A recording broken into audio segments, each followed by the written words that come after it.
realized something was wrong the moment I opened the family group chat and saw photos of packed suitcases, none of them mine.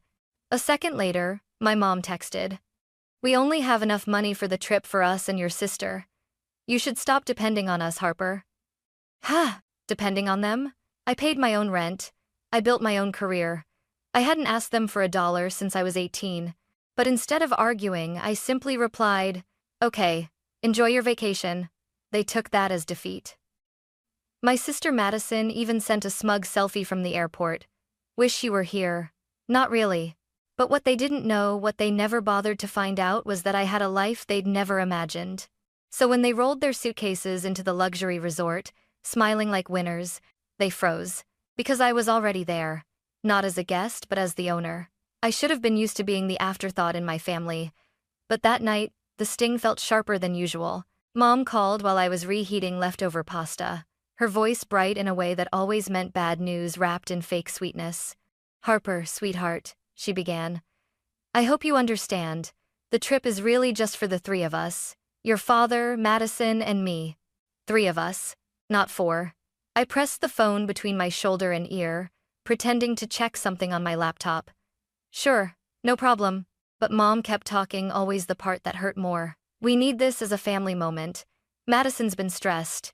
And honestly," she hesitated, then pushed the knife all the way in. "You need to learn to stand on your own 2 feet. I nearly laughed. If only she knew. Dad chimed in from the background, loud enough for me to hear.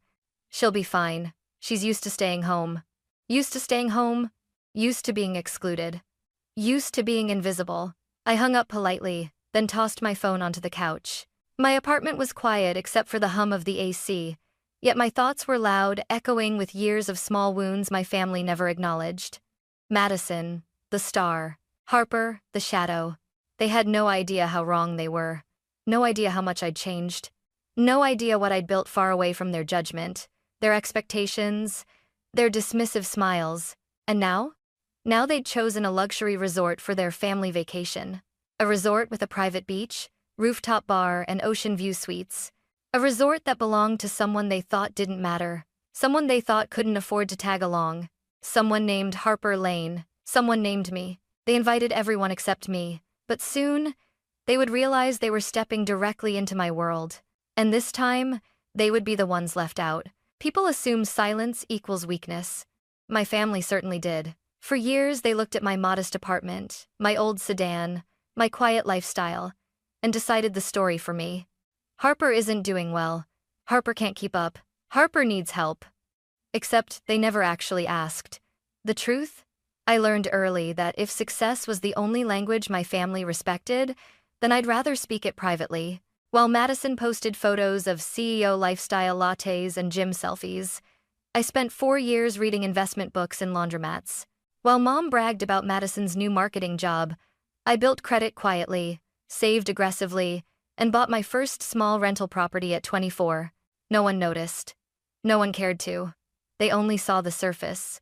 And I let them, because it kept them out of my business. But everything changed 2 years ago. I got hired remotely by a boutique hotel group as a junior financial analyst. They had no idea I had experience in real estate.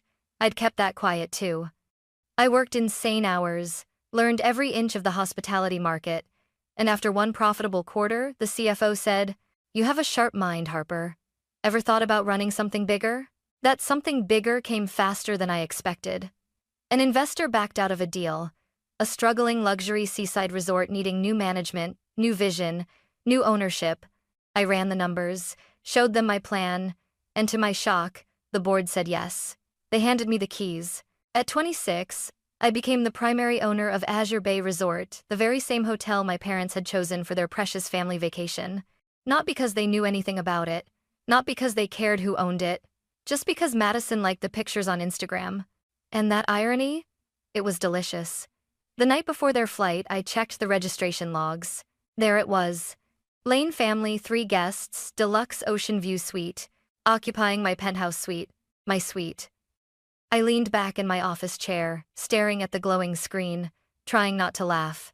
Mom always said, "One day you'll understand why we're hard on you." Maybe she was right. Because now I finally understood. They never believed in me. But soon, very soon, they would have no choice. The morning of their flight, I woke before sunrise. Not because I was anxious, but because I knew exactly what would happen next. At 7:12 a.m., my sister Madison went live on Instagram. I didn't have to follow her. Someone from high school tagged me. Lol, your sis is flexing again. Curiosity won. Madison flipped her perfect curls over one shoulder, panned the camera toward our parents loading their suitcases into the car. Family vacation, she chirped. Mom, Dad, and me, only the essentials. Only the essentials. I almost felt bad for her, almost. Then she said it loud enough that my neighbors probably heard it too. Harper's not coming, obviously. Mom laughed. Dad muttered something about letting her grow up eventually. Then Madison added the final blow. She wouldn't fit in here anyway. This place is expensive. I froze. Not because it hurt, but because of what happened next. I heard my dad's voice clearly when Madison turned the phone toward him.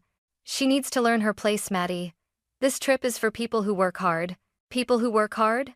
My hands tightened around my coffee mug. Everything I had, every dollar, every title, every property was earned alone. Meanwhile, Madison still called them to help with rent when she overspent on handbags. And yet, I was the burden.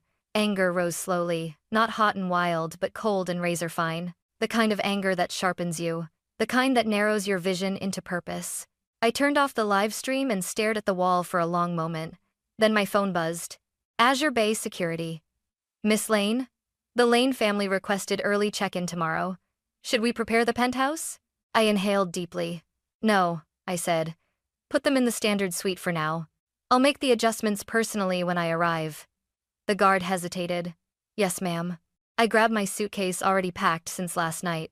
As I locked my apartment door, one thought pulsed through me with each step down the hallway. They think I don't belong on their vacation. Perfect. Because this time, they're stepping into mine. The flight to Azure Bay was short, but my thoughts made it feel endless.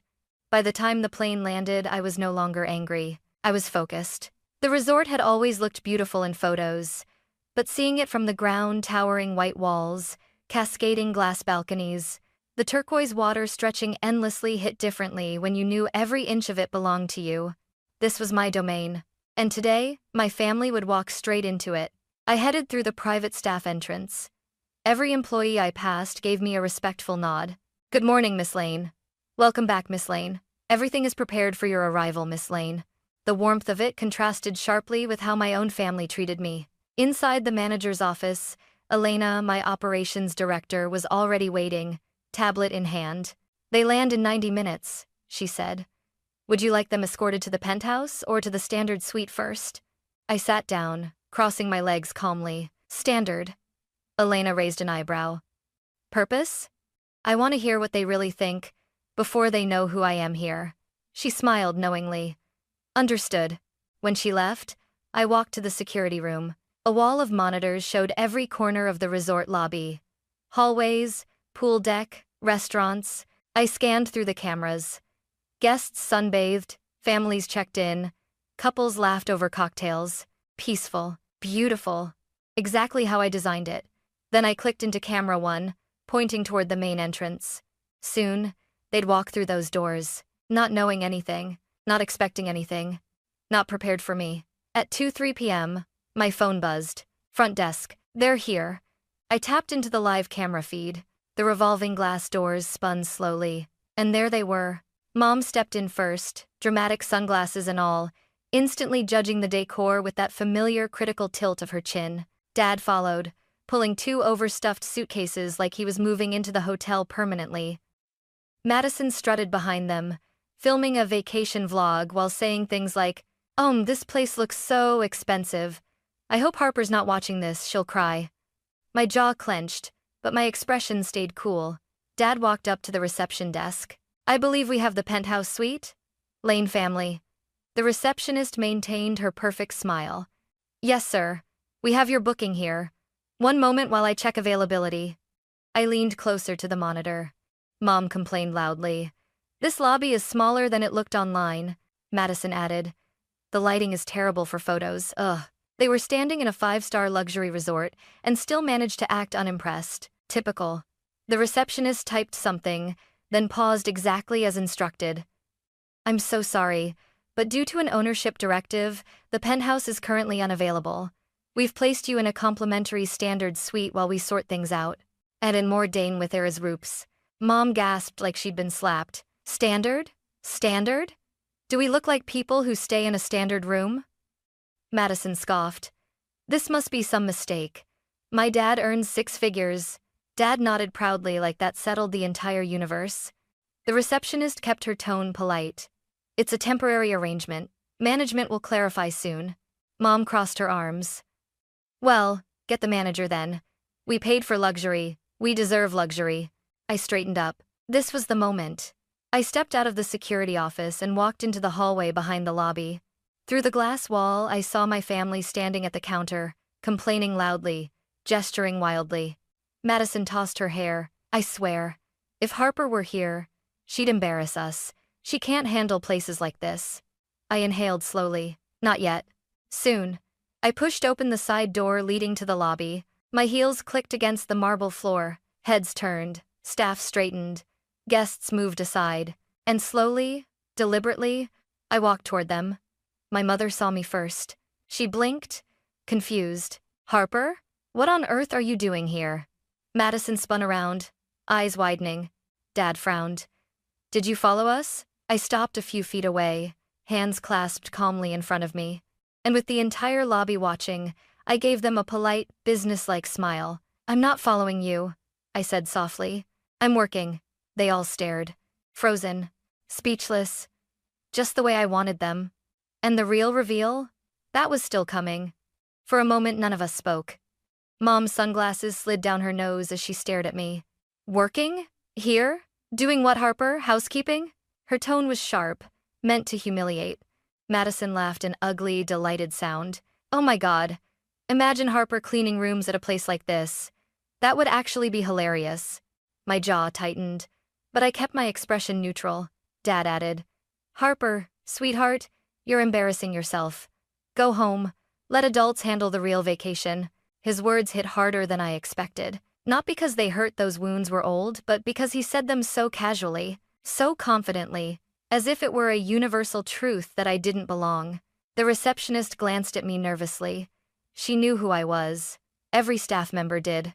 But I raised one finger subtly, not yet. I wanted to hear everything.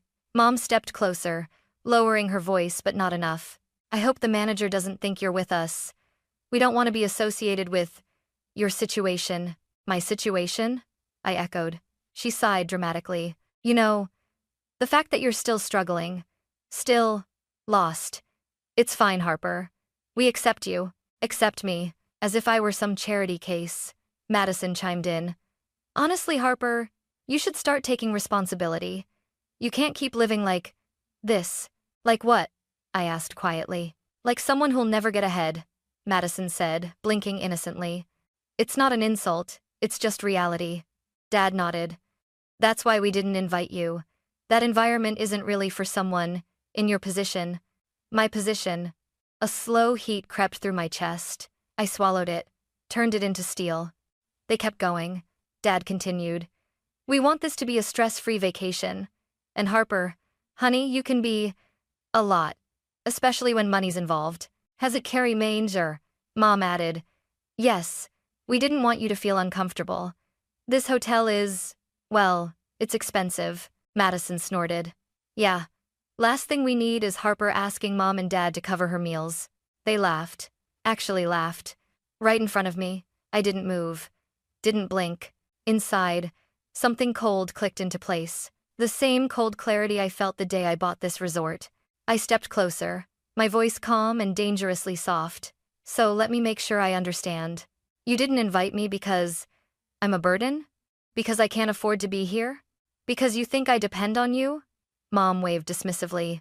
No need to be dramatic, Madison added. It's not personal. You just don't fit this level. Level. That word echoed in my skull. Then, like fate itself wanted to underline the moment, Elena, my operations director, approached from behind the desk.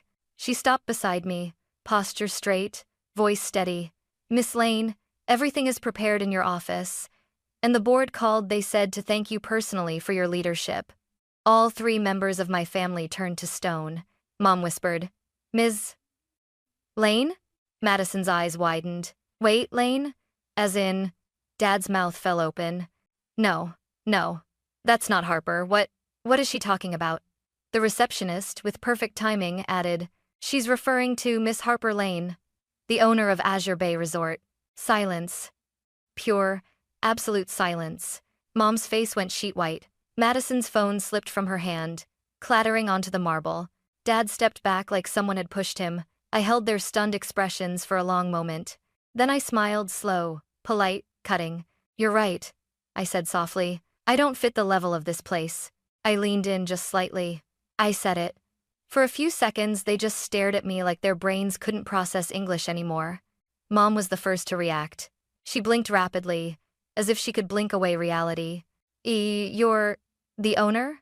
Her voice cracked in a way I had never heard before. I tilted my head. Yes, Mom. Owner. As in, I bought this place 2 years ago. Madison finally found her voice, though it trembled. No, no way. You're lying. You own this? You don't even dress like a rich person? I finished. She winced. Correct. I don't need to. Dad stepped forward, voice low, uneasy. Harper, why wouldn't you tell us something like this? I raised a brow. You never asked. That hit him harder than any insult ever could. The receptionist cleared her throat gently. Mr. Lane, Mrs. Lane, Miss Madison, we still need to finalize your check-in. Per Miss Lane's instructions, you'll be staying in our standard suite. Mom gasped like someone had stabbed her. Standard? But we booked the penthouse. I smiled calmly. I know. It's unavailable. Madison's jaw dropped. Unavailable? Why? We paid for it. I folded my arms. You paid for conditions set by management, and management changed those conditions. Mom sputtered. That's unfair. Oh? I asked softly. You mean like inviting everyone on a family vacation except me? She froze. Dad stuttered. H. Harper, be reasonable. You want reasonable? I stepped forward, meeting his eyes. Let me repeat what you said earlier, loud and clear on Madison's live stream. I couldn't it was in Ministon to Gallery. His face drained of color. You said, I continued, Harper needs to learn her place. Mom closed her eyes, mortified. Madison whispered. Oh my God. So here's the lesson, I said, my voice low and even. This, I gestured to the marble floors, the soaring glass windows, the resort spread out behind me, is my place. Dad swallowed hard. We're your family. Exactly, I said. And family shouldn't humiliate or exclude their own. Mom's voice softened, desperate. Honey, we made a mistake. No, I corrected her plainly. You made a choice. I'm simply showing you the consequences. Madison grabbed her hair in frustration. But we can't stay in a standard room. It's tiny. And the view is of a parking lot. I smirked. I'm aware. I designed the layout. She groaned. Harper. Madison, I said, leaning closer. You said I didn't fit the level of this resort. I glanced around the lobby. Funny how things turn out. Dad stepped toward me again. Fine. You proved your point. Can we please have our original room? Of course not. His eyes widened. Why not? Because, I said sharply, you told the entire internet that I didn't belong in places like this. So now, I'm giving you the chance to experience a vacation without me. Madison looked like she might scream. Mom clasped her hands together. Harper, please. This is humiliating. I didn't break eye contact. You humiliated me first. Silence. Guests in the lobby pretended not to watch, but they absolutely were. The receptionist stepped forward. Your keys, Mr. Lane. Dad hesitated, then took the key cards with a shaking hand. Mom's chin trembled. We'll talk about this later. Sure, I said. My office is on the top floor, penthouse level. But you won't be allowed up there. Madison glared at me, eyes shining with angry tears. You're enjoying this. I locked eyes with her. No, I'm reclaiming my dignity. They stood frozen, holding their luggage awkwardly, shock, shame, disbelief swirling around them. Finally, Dad turned away. Let's go, he murmured. They dragged their suitcases toward the elevator, moving slowly, stiffly, like people who had just discovered the world wasn't what they thought. Before the doors closed, Madison looked back at me and whispered, I didn't know you had power, I answered softly. You never cared to look. The doors slid shut. And for the first time in years, I felt truly, unbelievably free. The moment the elevator doors closed, I let out a slow breath. Not relief, not satisfaction, clarity. For the first time in my life, the power dynamic had shifted and they felt it too. But the consequences were only beginning. 20 minutes later, I checked the security monitors. Camera 14 showed my family entering the standard suite, a compact, clean room with a view of the parking lot, not the ocean. Madison's shriek pierced through the hallway speakers. What is this? This room is tiny. I can practically touch both walls. Mom stormed in behind her. No balcony, no ocean view. This is unacceptable. Dad ran his hand through his hair in disbelief. They must be punishing us because of Harper. Madison spun around, furious. You think? Mom lifted the curtains, stared at the parking lot, and gasped, like she'd discovered a dead body. There are cars out there. Dad sighed. Sweetheart, that's what parking lots have. Mom whipped around. Don't you dare use logic right now, Richard. I had to turn away to hide my laugh. Not out of cruelty, but because the irony was staggering. At 6 p.m., the restaurant manager messaged me. Your family is requesting a table. Should we proceed normally? I replied. Yes, strictly by policy, which meant no special treatment, no priority seating, no complimentary anything. Camera 22 showed them waiting in line behind 3 other families. Madison was practically vibrating in outrage. This is humiliating, she hissed. We always get priority at restaurants. Mom nodded, whispering loudly, this is beneath us. The host smiled politely. We'll seat you shortly. We have a reservation, Mom snapped. The host checked the tablet. It says you requested standard seating. Madison glared. That's because Harper. Dad quickly shushed her. Not here. When they finally sat, they stared at the menu like the prices were personally insulting them. Mom. $40 for pasta? Madison. $50 for salmon? Dad. What does market price even mean? I watched quietly from the balcony above, sipping tea. When the bill arrived, Madison nearly choked. $178 for dinner? Dad sighed deeply. It's a high-end resort, Maddie. Mom glared at him. I blame you for this. Later that night, after they'd returned to their room, the walls finally cracked. Camera audio picked up fragments. Mom, if Harper wanted to humiliate us, she succeeded. Madison, why didn't she tell us she was rich? She let us look stupid. Dad, maybe she was tired of us assuming things. It was, Mom. Richard, whose side are you on? Dad, the side that isn't screaming. Mom gasped. Oh, so now I'm the villain? Madison threw herself face down on the bed. This is the worst vacation of my life. Dad exhaled.